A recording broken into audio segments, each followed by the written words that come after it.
Welcome back, everybody, to another episode of the Boulder Comedy Show podcast. I'm Brent Gill, and before we dive in to our episode today, I just want to say thank you, first of all, to you guys for tuning in and making this show worthwhile. We appreciate you guys watching this podcast coming out every week. Also, big thanks to our presenting sponsors that make this podcast and our live show possible. The good people at Big Top Studios, Terrapin Care Station, Pearl Street Motherfucking Dental, and of course our alcohol sponsors over at Tommy Knocker Brewing and Pilsner Urquell.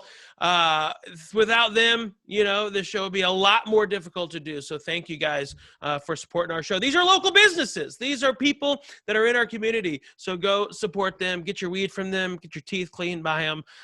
Get your comedy from them. They're all great. So make sure you check those out. Also, after the podcast, don't forget, we got merch, baby. We got brand new merch coming out. I know this is backwards right now, but you get the point. You've seen the logo. We got these new hunter green shirts. They're all Gildan soft style, 50-50 blend. They are fantastic. They're soft. They wash well, and they look damn good as well. So make sure you check out those. Free shipping on everything in the merch store, including our sweet Boulder Comedy Show pint glasses. I wish. Does this work? There it is. It's this logo right there. So make sure you check out our merch spot there. And those purchases really help. So if you would, please help me in introducing the very funny Caleb Synan. Thank you so much, Caleb, for coming doing the podcast, man. Love pods. I'm so glad that we got you here. My cat is right here. Right here. He is right there. Looking at sweet little boy. I love you. Yeah. Now I'm gonna have to reorganize my camera. It's worth it to see Pussycat. It's true. He is a gem among gems. These Boulder comedy fans are they want Pussycat content. I'm telling you. Well, close. They want something close to that. Money. Well, Caleb, thanks for being here. We are currently both out in California right now. You live down in Koreatown still, or have you moved to somewhere else? It's kind of close to where the Virgil is. I don't know if that's okay. Koreatown, but it's not. If you zoom in on the map, there's no name for this neighborhood. It's so shitty. No one named it, and it's just in between Koreatown and it's like this horrible. It's like the DMZ. No one cares. No one comes here. We don't have police. I mean, like, you have to pay rent, but do you? It's like one of those kind of situations. No one has cheaper rent than me. I think it's because no one pays taxes. The government doesn't recognize us. It's like a village, like in the middle of the mass city, We've like been in Denver. Autonomous zone. We were autonomous zone since like 2012. And you moved here how long ago? How long ago did you move here? 2015. 2015. Okay. It was like the week after Trump announced, and I remember being like, then like it was like a 3-day drive, and I remember being like, that'll probably blow over by the time I get there, and then I was like, whoa, he's gonna win. Dude, I'll never forget where I was. I was at Zany's in Chicago in Rosemont auditioning to get passed by them and by Cindy there. And I'm riding the train there, so I have to close out the show. And so I'm riding the train there, and I'm like, let's just check to see how bad Hillary's whooping his ass. And I swear to God, dude, and I pull it up, and I'm like, well, that can't be right. And I go to refresh it. It was like when I found out the baby wasn't mine. I was like, well, this can't be right. But you can't refresh a page. Is the you know what I mean? But pieces of paper. I'm gonna do it. Right. And so I was like, well, maybe they just haven't counted all the votes yet. And then I'm watching this in the back of the room. As it's like rolling in, and he gets elected like mid-show, or it's like clear that he's gonna win like mid-show, and I'm like, how the fuck do I go up now? Because I'm auditioning, so I'm like, well, I gotta do all the I gotta do the hits. To do it. Like, what the fuck? Yeah, it was brutal. So, well, The famous question of the podcast, Caleb, how, when, and where did you actually get started? I was in college at UGA, and That's University of Georgia. yes, in Athens, Georgia, where rent was $300 a month, Whoa. and still the best deal I've ever even heard of. Yeah. Some of my friends had rent that was $400 a month, and I remember being like, I don't know how you could pay that. Like, I remember thinking, if mine ever goes up to $400, I gotta move. I gotta live in the woods. And I was having a great time, and I lived with all my roommates were just my best friends, and I just watched that documentary Comedian with Jerry Seinfeld, and watching him bomb in that documentary, I was like, well, if Jerry bombs, I'll bomb. I'll just start. I'll just start. And I was 19, and I did the Laughing Skull open mic in Atlanta during the snowpocalypse. Like, all the roads were frozen. It was just a nightmare getting there. Almost died several times sliding off the road. This is the first time. This is your first time doing your first set at all. First set ever. I was so stupid. I didn't know. Like, I thought, I was like, I'm kind of a comedy nerd. I didn't know shit.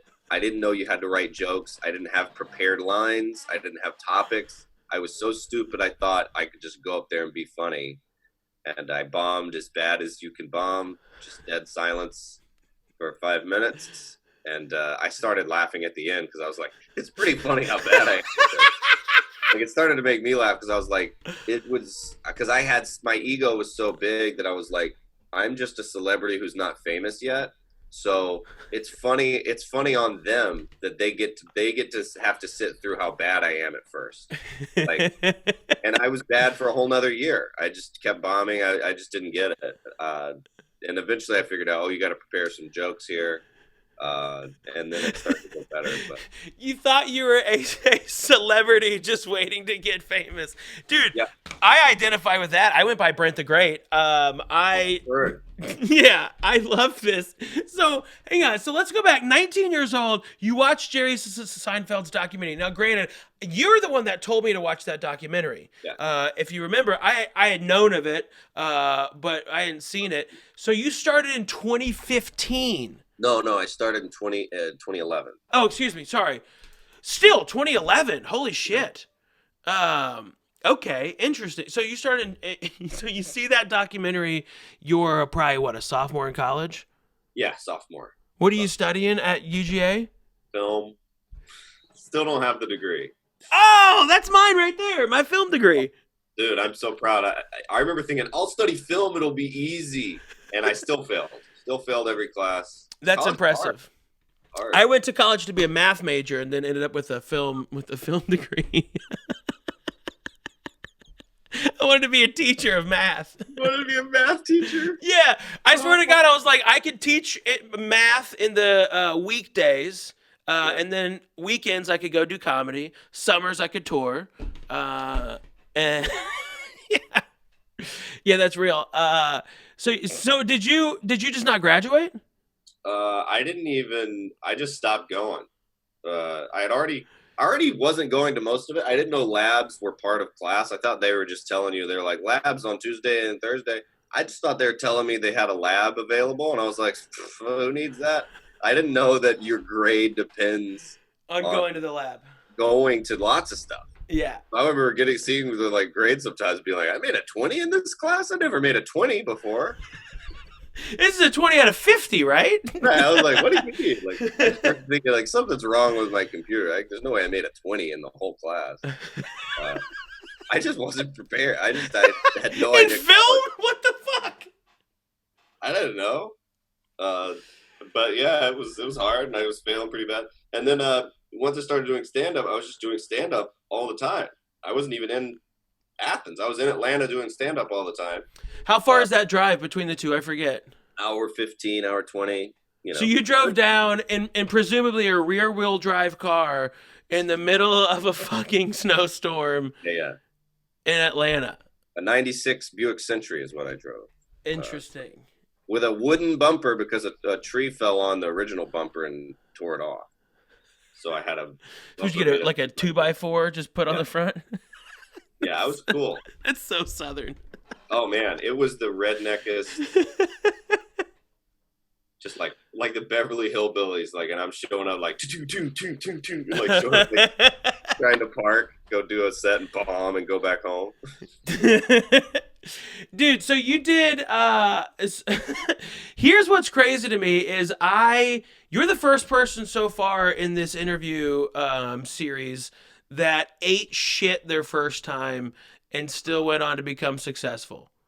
Oh well, I think that was part of it. I was because I also invited all my friends, so more than half it was sold out at the Laughing Skull. And you still ate shit with your friends there?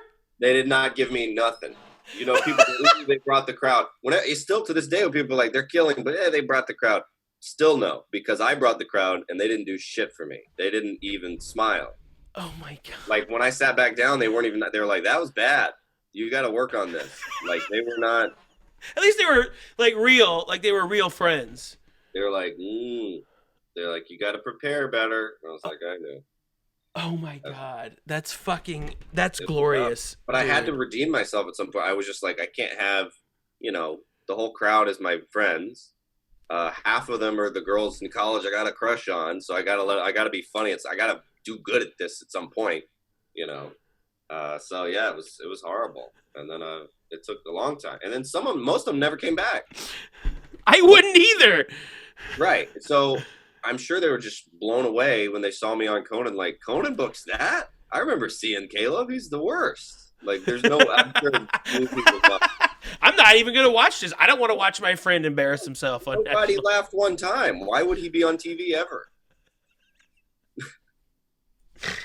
Oh, man. Well, I guess this does make a little bit of sense because you started watching, like, you started from watching Seinfeld eat shit. Yes. So I guess that's a little more acceptable for eating shit your first time and being like, yep, that's how we do it. Here we go.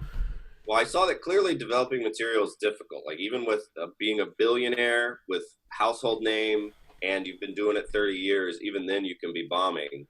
Yeah. Like Gary was. So I was like, well, if it's that hard, then it seems to be more equal than I thought. So if I start now, I'll suck just the way Jerry's sucking when he started over, just with his act, not even his skill set. Just he had to start over just with his act, and it was hard. So I was like, well, I'm 19, I got nothing else going on. If I start now, maybe by the time I'm 30, I'll be okay at it.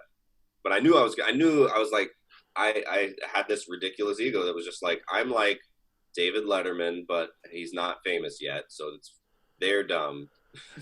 I don't know. I can't believe how cocky I was. Especially for how cool of a person you are. Right. Well, right?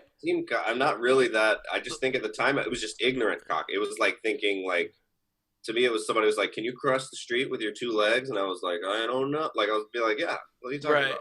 Be a comedian. I had so little respect for I was just like, yeah, I can do it and I'll suck for a while, but I'll be great. Like, without a doubt. I didn't say it out loud, but inside I felt that. You're 19 years old. You're in Atlanta. You're starting comedy. You're starting to fail out of school because you love comedy. Well, I failed out anyway, probably. Yeah. I tried. Are you dumb or did you just not care? I wouldn't say I'm dumb, but like I like asking that. I really wanted to see what you were gonna say. Definitely dumb. Because I think about it a lot. I think about because the old story about John Henry versus the steam machine, where it was like he was the guy hammering you remember that story? No clue what you're talking about. Well, that's a bad example. Anyway, it was like man versus machine. Okay. Where it's like they got the new thing it's like a coal miner thing that can be like a jackhammer, and then they're like, our best jackhammer guy, if he can beat the jackhammer, if he beats it, I won't buy it, but if it beats him, I'll buy it. It's an old like legend. Oh yeah. How Watson beat the chess player. Yes. Yeah, got it. Well, that's everyone to me. Everyone I like to hang out with, well, everyone I know in my life has a mind like a good one, and I can still get it done, but it's overheating. It's taking so long. I'm like a man trying to keep up with an actual jackhammer. Like I'm not dumb, but I have the mind. My mind is being pushed to its limit to it just takes a lot of effort. It's very inefficient, like an old laptop that gets hot and has a fan that's like, yeah, that's what it feels like all the time. It's so hard to like, I got to really focus in on things. Like when people are talking, it's so hard to like connect each sentence to the next one. I'm like, ah, Interesting. really hard. Sometimes when I'm talking to people, I can't process anything they said. So I just start saying what I was thinking about because I cannot remember what to respond with.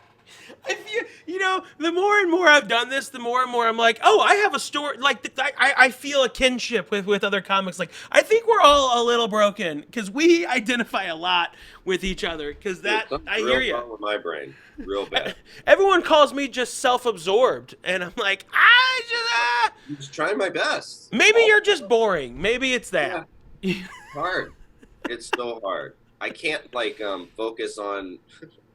I'm so used to hanging out with comedians who are very good at explaining things like you're a kid, like because you have to be good at setting up a premise to have any success in this. Sure. So whenever you're talking to someone who's not a good communicator, I'm so used to being spoon-fed, entertaining, digestible information, right? Even in conversation. So like when someone's just telling me something like on a flight, when they're like, "This is located here," if it's clearly a memorized thing, it doesn't even go in my head. Like most people that talk, it doesn't go in my head at all because I just can't. I don't know why. I wish I had a better brain, but it's really bad. I'll misspell my own middle name. It's like, it's not good. You like write it down, look at it. You're like, yeah, that's right. Right. My credit card have a misspelled middle name because I misspelled it. When I don't know, but it's misspelled on both of them. That's awesome. Okay, so okay, that's impressive, Caleb. So you're in Atlanta, 3 years in. How long? If you didn't finish college, when did you stop college and start going to comedy? And are you working at all? Like, do you have a day job at any point before you move out here? Yeah, I was working at the Georgia Center at UGA. It was like the conference center hotel part of the college. So I was a dishwasher there. It's that's the hardest job there is. This is horrible. Like they're like, "Hey, that trash can's full of all chickens. It weighs 800 pounds and you got to take it out." And they're like, I'm like, "Where's the dumpster?" And they're like, "It's across the street." It's just like, what? Everything's hard. Everything was hard. So that job sucked. And I was doing that. I did that for 3 years. While you were in school? Yeah, that was my job when I lived in Athens. Okay. Then I moved to Atlanta. I was a Jimmy John's delivery boy on a bicycle in downtown Atlanta. Just a death wish. I can't believe that I did that. Did you ever get hit? Yeah, I got hit by cars. Wait, plural? Several times? I got hit by 2 different cars. Wow.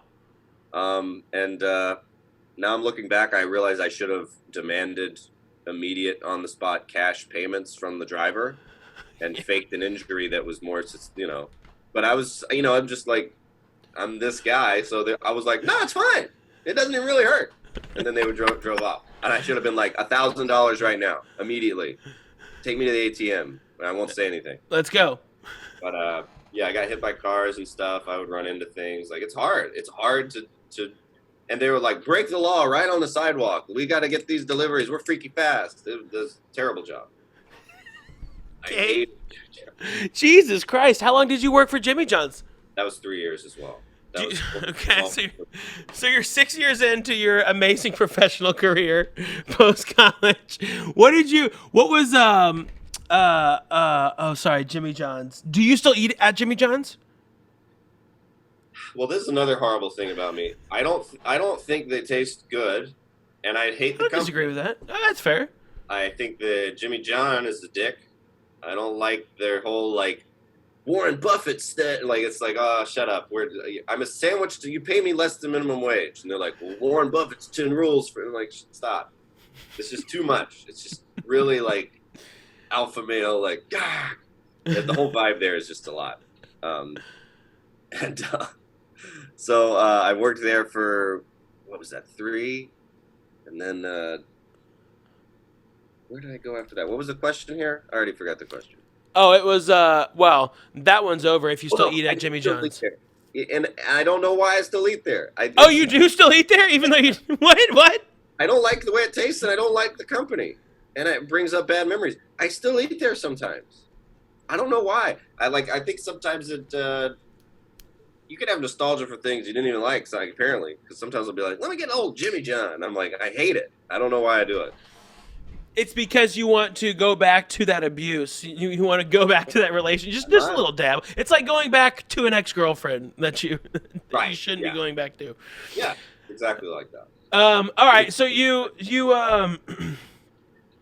working at Jimmy John's. You're in Atlanta now, so you're now let's see here. What is this? 5 years in? 6 years into comedy? I moved to Atlanta in 2012, so I was like a year and a half in when I moved to Atlanta. Okay, gotcha. And then what were you doing? And so you're working a day job in Atlanta, and then how's comedy going at that point? What what kind of shows are you doing? I was doing the Laughing Skull a lot. And at this point, are you funny? Like when did you get good enough to be on stage by the Laughing Skull? Because Laughing Skull's a great club. Very good club. It's a very good club. It's well known with throughout the country. It's a small, cool little 80-seater. Yeah. It's probably about a year in where I would be like hosting and doing little guest spots here and there. Gotcha. How is the scene at this point? Like what's the scene like? Very good. Clayton English, Dulce Sloan, Noah Garden Schwartz, Shalewa Sharp, Rob Hayes. Wow. Dude, it was... Everybody is starting right around this point. Every Monday you go to Star Bar, and Andy Sanford and Dave Stone and like all these just boom, boom, boom. And that was like the open mic. It was just like boom, boom, boom, boom, boom, boom. And then it's me, year in, 20-year-old dickhead going up there like, what about? And like and in my head I was like, and I had no idea how stupid I looked trying to like keep up. But in my head I was like, I probably did like third best tonight. And it's like, it's so ridiculous how I was so far, not only in last, it was like distant last very often. Were Noah and them, like that whole group that you just listened, because I know all of them. A lot of them went to New York. Some of them came out here, but were most of them already kind of up and running at this point? Like, and pretty well established, or are you part of that class too? No, they were all kind of ahead of me. Okay, gotcha. But that was in my head. That's who you were looking up to. Yeah, I was like, these are the really good. It's a fucking great group of comics to come up behind. It was bananas. I couldn't believe how cool. It was just all the time. They had the 1 a.m. show. They'd all be on that. Like they're all at the Skull, and it was crazy. That's awesome. So yeah, I was. And I thought every scene had that. Like, I didn't realize Atlanta was a special city. I was just like, oh, I guess in Birmingham and in Nashville and everywhere, every city's probably got a great club and a bunch of funny... I didn't realize that's crazy that we were all there at the same time. Unbelievable. That is like, that's on par with like a Portland, Denver. I'd throw in there Chicago for sure. That's on par with those types of big scenes. Austin as well, I'd say. Okay. That's fucking wild. So you're doing these shows and then where do you go next with this? Like what's so you're doing open mics, you're hosting for the Skull, what kind of comes next in this? Well, eventually I was just so pumped to be doing that. I just remember thinking like, I was like, well, I guess I'll host at the Skull and then I'll get the Tonight Show. Like I was so stupid, I didn't know how many levels there are of the scene. So I started submitting to festivals and stuff because I was like, I guess I'm supposed to do that. I don't know. Like I've heard people talk about them. So you never really had a mentor to kind of help guide you. You're just kind of throwing shit at a wall. Yeah, you would hear people say some stuff, but like Clayton was so far ahead of me. Like all his advice is so like cool guy Clayton anyway. It's like, true. Like you got to get after it, and I'm like, I'm trying to get after it, Clayton. I don't know what that means. Like what is? So it's like I don't know. I figured festivals were something. So I started submitting to those, and that really did a lot for me. I couldn't believe how quick I was like, I don't know what happens there. It's like a festival. Like we're just Yeah. what happens there? I didn't know that like cool people show up and give opportunities and whatnot. But What was after your I first did big festival, like the one that was a game changer for you? the Laughing Skull Festival, that one. Oh, okay. In That Atlanta. Jeff Singer saw me and started letting me audition for Montreal, and then I didn't get it that year, but eventually I auditioned enough times that I ended up getting Montreal, and then after that it's like I got everything I wanted after Montreal. That's awesome. And what year was this, Montreal? Montreal was 2015. Okay, gotcha. So would you? So for what? 4 years in? 5 years in? Yeah, it was 4 years in. About 4. Wow. Yeah. Wow, that's impressive. Yeah, it was. I didn't. I also didn't know what to compare it to because I was like very, very bad for the first year. So I was just so pumped to finally be like, oh, it's going well more nights than it's going bad. That's cool. Right. So I was just like, well, if it's going good, I should be on all these things. I should be on all this stuff. Now that it's pretty good, I didn't realize I still sucked, but I just wouldn't fail miserably, and so I thought that meant I was great. Yeah. So and my confidence was through the roof. So I do love your false sense of confidence for no reason. Glad I love it. Yeah. I mean, it definitely worked. You're 4 years in. You get Montreal. This is what I was gonna ask. Your types of jokes, I've always been impressed with, right? Because it's a type of joke that I can't do. Yeah. Not that I can't do it. That's not true. It's a type of joke that I don't write. You know, you can tell that Seinfeld was kind of a big influence on your career. Like, who else was in there that you were watching early? Because your jokes are good TV jokes. You have what, two late nights, I think? I got two Conan. Two Conans, and you have several Comedy Central spots. They just won't. They'll put anybody on there. Yeah. So you have that nice, good for TV set. Those types of jokes that are quick, they're funny, but they're 30 seconds or less. Would you say? Yeah. A lot of. And you're not a one-liner comic either. No. I one-liners don't. I don't really. Even Rodney Dangerfield, they're like 2 lines. Right. Whenever people are like one-liners, I'm like, what are you talking about? Who has one line? It's just the guys that put a comma and instead of a period and then a new sentence. Like, what are you talking? There's no one funny sentence. Funny. What are you really talking about? But, yeah, so I mean, and this is a little embarrassing because I know he's very uncool in the scene. Like, he's not considered like a cool. It's like saying your favorite band is Rascal Flatts or something. But a huge influence on me early was Jay Leno. I really and not his monologue on the Tonight Show. Right. But I really like those old clips, old YouTube, back when it was like the evolution of dance and Charlie Bit My Finger. I saw that some weirdo had taped every single time Leno did Letterman in the 80s. He did the show every 6 weeks while Letterman had it. Before Leno had his own show. That's right. I did know this. It was in that book. There's a book that Chris Voth was telling me about this. Yeah. I did know. Because was it Carson or Letterman? Because one of them didn't want to work on Fridays or something, right? Yeah. Carson wanted to like not work Mondays, and he wanted to not work Saturday. Like he started so much stuff because how little he wanted to work. Because like SNL was because Carson wanted to work one less day. That's why they started SNL. No shit, really? I'm not kidding. Okay. And then he was also like, I'm sick of the show being 90 minutes. He was like, it's going to be an hour. They're like, shit, well, we got to hire David Letterman to do something after your hour's over. Interesting. Most of comedy is that Carson was sick of working. Most of late night, at least. Right. Most of the coolest late night in the 70s and 80s was a direct result of that. It's like old SNL was so cool, and like old Letterman in the 80s was awesome, and it's like it's all because Carson didn't want to do anything. I'd like to get to bed. I gotta drive all the way home. It's crazy.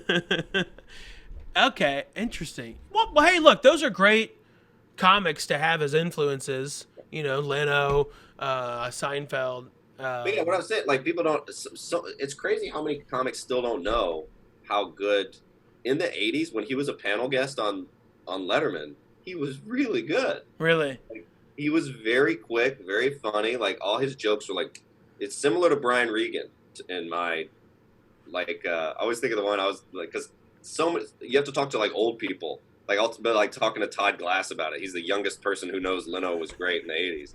But Todd Glass is fucking 57 or some shit. Yeah.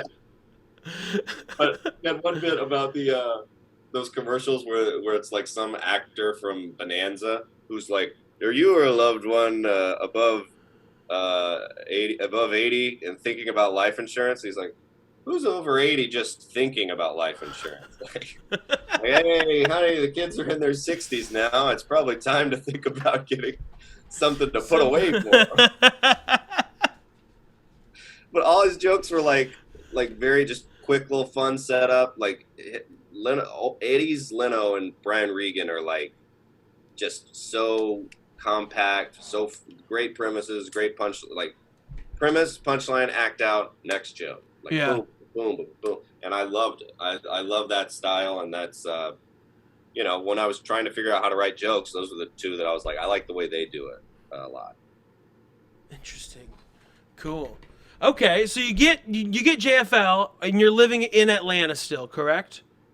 Oh, this is wild. So I get JFL like 3 weeks before I moved to LA. Wait, so you were already planning to move to LA? Yeah. And, okay. So I'm here like July 5th of 2015, and then at the end of I move, then immediately fly to Montreal and do Montreal. And here's how dumb I was too. Like so much of my career, I feel like is based on like Forrest Gump. Like people are like, "Oh, this guy seems to be dumb," or I don't know what it is, but it's like in my head. So I go to Montreal, and I don't know anything. Like people are like, you could get an agent. I didn't even know what an agent did. Like I was like, I guess yeah, I want one. I didn't know what they were. I didn't know the manager's age. I didn't know any of that. But in my head, I was like, I guess I need one. I need an agent because I don't know how to do anything. And so I do my set, and then like the next day, the Conan booker is like, "Do you want to do Conan?" And I was like, "Yes, I do." And then the next day, I also get Gersh was like, "Do you want to let us be your agents?" And I said, "Yes." And that was like within 30 minutes, I was like, "Well, I have agents, and I'm doing Conan soon." So that was cool. Well, now what? Shit, God damn! Like this is what it is. This is easy. Right. In my head, I was like, this doesn't even make sense. Like, I just did 6 minutes of stand up, and I do that every night. So why did like this night just suddenly? And I was just so dumb. I didn't know anything. But wow. I was like, that was my goal. I was like, well, I hope I get agents in Conan, and then it happened. I was like, ugh. Well, I should have wished for like a. I should wish for something bigger. Yeah. I didn't know I could just get whatever I want. So for those listening who don't know, JFL is, of course, just for laughs. In Montreal, really big comedy festival. And Gersh is one of the biggest comedy agents, agent companies. And so the fact that they were like, hey, you want to do this? You're like, sure, why not? And it's Gersh. That's pretty fucking cool. Well, it was so funny. The week before Montreal, I was just getting hammered with Sean Patton somewhere in Echo Park. We're just doing shots of tequila, and I'm like, I'm doing JFL next month. And he's like, oh, sweet. You know, make sure to do a good set. Like, just not even good. It's just we're just drunk talking. And then I was like, what agents do you have? Should I get an agent? He's like, I got Gersh. And so that was the only one I'd even heard of. I got there, I was like, oh, y'all have Sean Patton? And they're like, yeah, we got Dave Chappelle, too. And I was like, whoa. Sounds good. And then I was like, awesome. Oh, geez. Well, now, what had prompted you to move to L.A.? Well, once I visited, because I used to think I wanted to move to New York because of Seinfeld. And that's where most comics from Atlanta go. Yeah, and that's where everybody was going in Atlanta. And then I just visited, and I really liked it. I did Best Fish Taco and like some other cool shows. And I like the outdoor shows. I like the beach part, and I like Yeah. everything about it. I also was moving from Georgia to the most humid place on earth. So just being in a place that felt like LA, it just made me feel good. And I really liked it. And I was like, well, Seinfeld is set in New York, but they didn't make Seinfeld in New York. Right? They made it out here. It's like, they're not really walking down the streets of New York. It's a set in LA where the Seinfeld is made. So I was like, well, I don't need to. I can just go on set if I want to get that feeling. Right. So I was like, I'll go to LA and then I'll make a set that's Atlanta, and that's where that'll be my show. So that once literally a lot changed for me when I just did the mental jump of, oh, of course Seinfeld was filmed there. I don't need to move to New York just because of that show. Had you visited New York at that time? Yeah, I loved New York. I thought I was going to move there, and then as soon as I moved to LA, like within a day, I was like, I'd rather live here. Yeah, that's kind of how I had gone to New York so many times, and I was like, I love it here. It's the best. And then I go to LA, and I was like, this is more my speed, though, for sure. Yeah, it's my speed. Talk about slow brain Caleb. I like the slow California style. All right. Yes. I was like, New York, everyone's going to yell at me. Every line I'm in, I will be too slow. I don't know where anything's at. I knew I would be getting in a lot of viral videos where somebody's yelling at me if I lived there. It's a lot. So you're here. You moved out here in 2015. And, has anything else that you've just wished for just immediately come your way since then? Or has that, have you realized that this is difficult? Well, there's certain things that are everything that's not stand-up is hard. Yeah. Like stand-up wise, I'm like, all right, I did Conan. I want to do Comedy Central. And like pretty quickly I got on there. And so it's like, I was like, okay, well, stand-up is going, but everything that's not that, like acting is hard. Brutal. It's real hard. And I try to act, I audition, I bomb all those. I try to write. I've gotten a couple writing jobs here and there, like brief ones. Yeah. I would love to have a writing job that lasted more than a couple months. Sure. But yeah, I didn't realize that, it's so weird they even do that. They're like, oh, you're a really funny stand-up. How would you like to compete with people who have the eye of the tiger and have been acting professionally for 20 years? And this is your first day. And I'm like, I'll do it. That sounds about right. Didn't realize that I'm just not as good at that. And it would take me as many years as I spent, doing comedy, my stand-up to get as good as act, Yeah. So I didn't realize there's amazing actors out here, and I'm at best fine. If I could even best position to play myself. That's tough. Well, I was gonna say at best you can improvise on the spot, and people like that. Right. Sometimes. Yeah, like that part, but otherwise it's like the relationship with Conan, and the relationship with Comedy Central, and like doing clubs. Like I never headlined a comedy club till I moved to LA. That's another thing where I was like, why did I think I needed to move to LA? Like I wasn't like a touring guy. I had nothing, and I was just so confident. And then after Conan, I started headlining clubs. I was like, well, this is the life I want. I just want to headline. This is the greatest thing in the world. Just get to drink margaritas every night. Go out to Chili's in the Yard House. Watch movies. Absolutely loved it. Just chain. Yeah, I can't wait for more clubs to open back up. It's the funnest thing. Headlining. It really is. It really is. It's the best. Well, damn, Caleb, that falls in line now. This makes a lot of sense. How you came to be. It's pretty cool. Is there anything that you are working on, or anything if our fans want to, if they liked what they just saw over the past 40 minutes, if they want to find you or follow you or anything like that, what you got? Well, I got kicked off Twitter.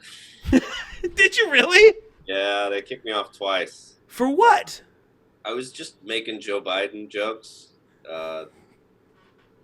and they said it was misinformation. I was like, yeah, they're jokes. It's not information. I'm just making fun of him. He's old and weird. It's like, this is not factual. no, it's misinformation. I'm a comedian.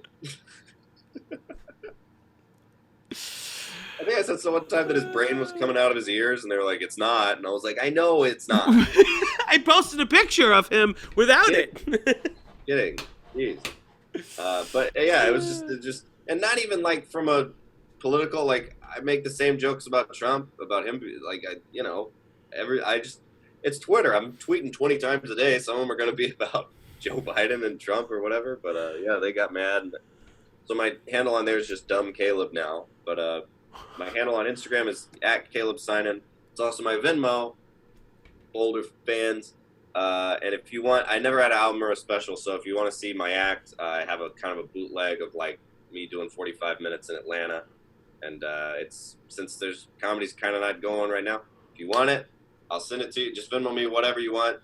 $1, $5, $10, $20, I don't care. Most people just say suck my dick in the caption and send me $5. Fine with me. Your accountant's gonna love that. Yeah. So whatever you want. Some people are rich and send a lot, and that's great too. But otherwise, I didn't know Comedy Works was back. That's awesome. Just started. This is their second weekend back. They did one show last weekend on the 25th, and then this is their first full weekend. Now it's not full shows. It's just one. I think one Thursday, one Friday, one Saturday, and then they only stream, I think, Friday. Oh. Something like that. I think is what they do. Wait, is Boulder coming back? Well, we are staying online currently. Yeah. Well, I hope it does. I love that show. I love that stage. We will be back for sure at some point. You know, whether or not it's this year, I don't know. Right. But you know, part of me, but we will for sure be back at some point. Sweet. So I can't wait, dude. Now that I know Comedy Works is open, I might just fly to Denver today. She hit me up to do the shows this weekend, and I was like, I'd love to, but I'm back in LA. Yeah, well, So. I'm gonna get a Spirit flight right now. It's what, $14, something like that. It's fucking yeah, dude. I was looking at some flights on United, Delta. And those are like $30, $40, $50, and then Spirit's like in the teens. But Southwest, I don't know if they're just tracking my cookies or what, because I'm like $100. And if it's not like if it's not further than 7 days out, it's like $150, $200. I'm like, go fuck yourself. We're in a quarantine. You're lucky I'm even flying on your flights. Plus, they gave me all my credits. They fucking gave me all the flights that I had to return, so I have these credits built up. They still counted those towards my A-list, so I'm already qualified for A-list for next year. So you know that I'm hooked with you guys. Yeah. So fuck you for fucking jacking the price up. I'm going to Delta. Yeah. Delta's the only other airline that doesn't have a middle seat. Oh. Ah, that's the only one that has that policy. Thanks, Delta. Yeah. So anyway, wow, we really got off topic.